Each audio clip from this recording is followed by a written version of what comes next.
We welcome those who've watching the Grizzlies and the Pistons on NBA League Pass 6. This is NBA.com TV. 1 week ago today, the Celtics were beaten in Toronto 114-104. The loss dropped Boston to a season-high 12 games below 500, and the playoffs seemed a long shot. Since then, the Celtics have notched victories against the Bucks and the Magic, both of whom are battling for the final spot in the East. And now Boston finds itself a mere 3.5 games out of the 8th spot. Well, the Celtics looking to make up even more ground tonight as they hosted the Bulls, whose 13 wins, second fewest in the entire NBA. We take it to the first quarter. Adrian Griffin doing the honors with a pick on one end, and at the other end, Paul Pierce gives it back to Griffin. Thank you very much, Boston. Early 4-point advantage. Still first quarter now. Dickie Simpkins locating Elton Brand in the paint. Brand would finish with 16 points, but he turned it over 6 times. Pierce now working inside. Paul Pierce able to get himself enough space to throw it in. After one, the Celtics by 11.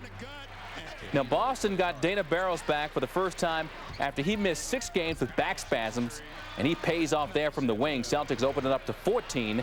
And now off this missed free throw, Corey Benjamin flying in.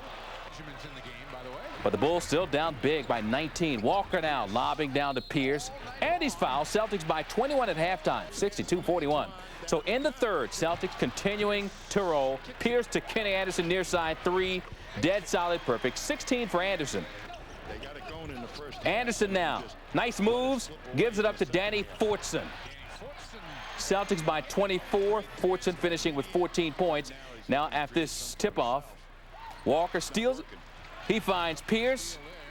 Pierce finds the rack for the reversal of fortune. 15 points for Paul Pierce in a long night for Elton Brand and the rest of the Chicago Bulls. They lose this one by 30 big ones. Bulls turn it over 26 times in all. Celtics log 19 steals. Paul Pierce 15 points. Danny Fortson 14 points. Kenny Anderson 16 points and 7 dishes, 6 of 9 from the floor. And after a rough stretch, Anderson and the Celtics now have won 3 games in a row.